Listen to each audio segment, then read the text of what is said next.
చిముడుగుంట అనే ఊరు. ఆ ఊరి చివర ఒక మర్రి చెట్టు. ఆ మర్రి చెట్టు వెనుకున్న భయానక కథలు.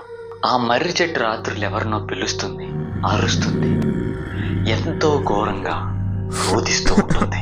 వీటినేవీ పట్టించుకొని కిరణ్ అనే 24 సంవత్సరాల యువకుడు అర్ధరాత్రి ఆ మర్రి చెట్టుకు వెళ్లే సాహసం చేశాడు.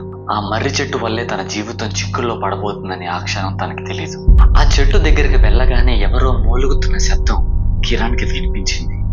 ఇంకాస్త దగ్గరికి వెళ్ళగా ఎవరో ఏడుస్తూ ఉన్నారు.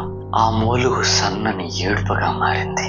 అక్కడ ఎవరూ లేరు, తను, ఆ పెద్ద చెట్టు తప్ప. ఒక్కసారిగా ఆ సన్నని ఏడుపు భయంకరమైన అరుపులుగా మారాయి. ఆ అరుపులు శబ్దాలు విన్న కిరణ్ అక్కడి నుంచి పరిగెత్తడం మొదలు పెట్టాడు. తను ఎంత దూరం పరిగెడుతున్నాడో, ఎక్కడి వరకు వెళ్తున్నాడో తనకి తెలియదు.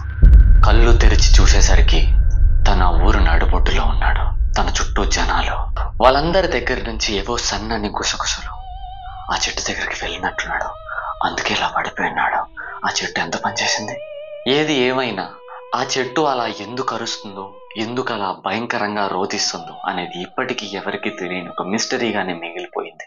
ఇలాంటి మరిన్ని హారర్ స్టోరీస్ కోసం మన ఛానల్ని సబ్స్క్రైబ్ చేసుకోండి.